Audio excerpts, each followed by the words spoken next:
Olá a todos, meu nome é Gabriele Guckert e hoje estarei apresentando o artigo intitulado Manifestações Patológicas, estudo de caso em um prédio público localizado em Balneário Camboriú, Santa Catarina.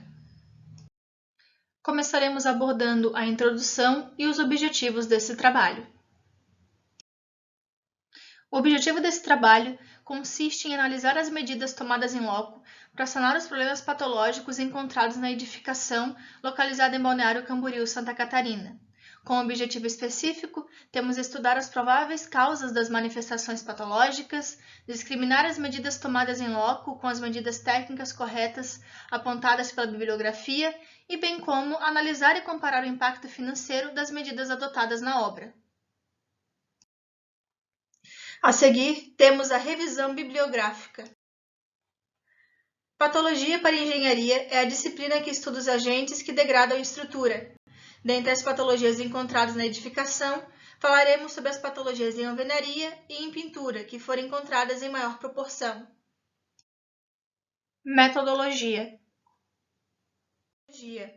A metodologia constituiu-se uma revisão bibliográfica sobre o tema, procedida por um estudo de caso, que teve como objetivo explorar o problema na forma de uma abordagem qualitativa. Agora, apresentaremos o estudo de caso. O prédio objetivo desse estudo tem função administrativa e idade estimada em 55 anos. A patologia encontrada em maior proporção foi caracterizada por aberturas. Dependendo do tamanho, foram classificadas como fissuras, trincas e rachaduras. O local de intervenção foi o térreo e as aberturas encontradas foram classificadas como oriundas de sobrecarga, variação térmica e recalque de fundações. As maiores aberturas encontradas foram consideradas rachaduras. Com base na inspeção visual e na característica da abertura, concluímos que elas foram provenientes de recalque diferencial devido ao densamento do solo.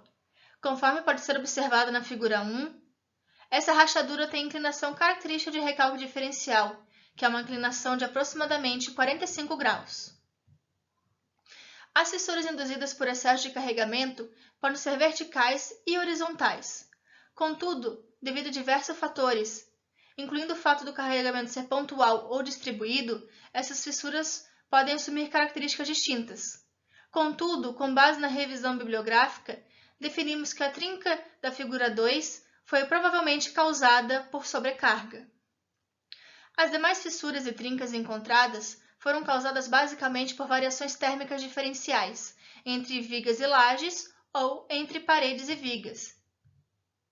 Segundo informações da Diretoria de Engenharia e Arquitetura responsável pela edificação, todos os prédios com a mesma arquitetura sofrem com esse tipo de problema. Na figura 3, podemos observar uma fissura típica ocasionada por movimentação térmica distinta entre a parede de alvenaria e a viga. O memorial descritivo do contrato prevê que fissuras, trincas e rachaduras recebam tratamentos diferenciados.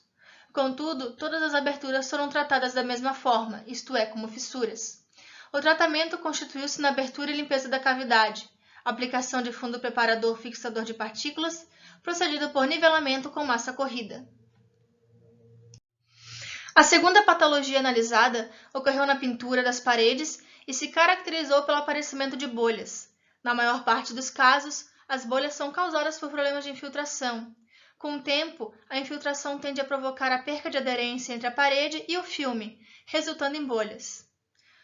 Os problemas de infiltração encontrados no térreo se dividiam em duas causas principais: infiltração na laje dos banheiros e nos nichos dos aparelhos condicionadores de ar, e infiltrações advindas das paredes externas. As infiltrações dos janeleiros foram causadas por conta de drenos corroídos. A água que deveria escoar para a rua estava escorrendo em cima da laje que serve de apoio para os condicionadores de ar, de forma que, com o tempo, apareceram infiltrações nos tetos dos banheiros e nos nichos dos aparelhos janeleiros. Como os janeleiros estão sendo trocados aos poucos, foi adotada uma medida paliativa. Essa medida consistiu na demolição do contrapiso existente e execução de um novo contrapiso com caimento na laje, de forma a evitar que a água ficasse empoçada, além da execução de uma impermeabilização com borracha líquida. As infiltrações nas paredes por conta da umidade externa são de mais difícil diagnóstico e correção quando comparadas às infiltrações pelos drenos ou janeleiros. Provavelmente, na época em que o prédio foi construído, não foi realizada uma correta impermeabilização entre a infraestrutura e superestrutura. Corrigir um problema desse nessa fase da vida útil da edificação é muito mais complicado e oneroso, além de que as chances de se obter sucesso são controversas. O testemunho de gesso é uma técnica para monitorar a evolução de fissuras, trincas e rachaduras, a fim de saber se as mesmas estão ativas ou estabilizadas. O local escolhido para realizar o testemunho foi a garagem, onde havia uma rachadura de 3 milímetros. Os serviços consistiram basicamente na abertura da rachadura e na limpeza com pincel. O gesso utilizado para a execução é do tipo em pó. Após a abertura e limpeza, esse gesso foi diluído em água e aplicado com uma espátula na abertura, de forma a preenchê-la. Apesar de haver núcleos melhores no mercado, escolhemos o de gesso, pois existia no contrato de manutenção um item do memorial descritivo que melhor se adequava a essa demanda. E como só podemos realizar serviços que estão previstos em contrato, se tivesse usado um material diferente, nós não teríamos recebido por esse serviço. Esse testemunho foi feito dia 30/4 de 2020 e foi acompanhado até dia 30/9. Nesse meio tempo, passamos por uma mudança de estação, de forma que favoreceu retrações térmicas, e verificamos a incidência de pequenas fissuras relacionadas a essa variação de temperatura, mas nada relacionado a recalque diferencial. Considerações finais.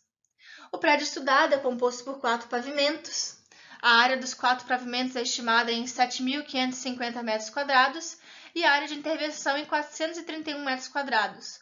Isso corresponde a aproximadamente 6% da edificação. Os serviços para a correção foram, em grande parte, medidas paliativas e ainda assim tiveram uma importância financeira de R$50 mil. Se a gente fizer uma estimativa para a execução dos mesmos serviços no resto da edificação, esse valor chegaria a quase R$900 mil. Apesar da alternativa correta e econômica ser adotar soluções definitivas, não foram realizados estudos aprofundados visando diagnosticar a causa raiz da patologia. A técnica de diagnóstico adotada consistiu-se basicamente na inspeção visual das avarias encontradas em loco. A inspeção visual levou em conta a experiência, intuição e observações do profissional de engenharia. Após concluídos os serviços, foi realizada uma técnica de diagnóstico complementar a essa inspeção visual, denominada testemunho de gesso. No entanto, essa medida ela foi tomada de forma tardia, pois todas as salas já haviam sido repintadas e, para um melhor diagnóstico e correta análise dos dados, esse testemunho deveria ter sido realizado inclusive nessas salas.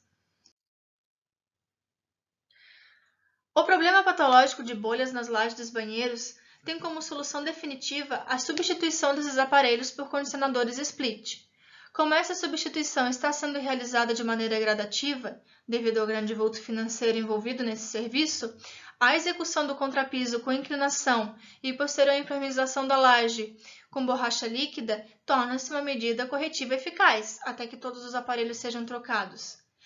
Então, a água dos drenos não causará mais a infiltração nessas lajes.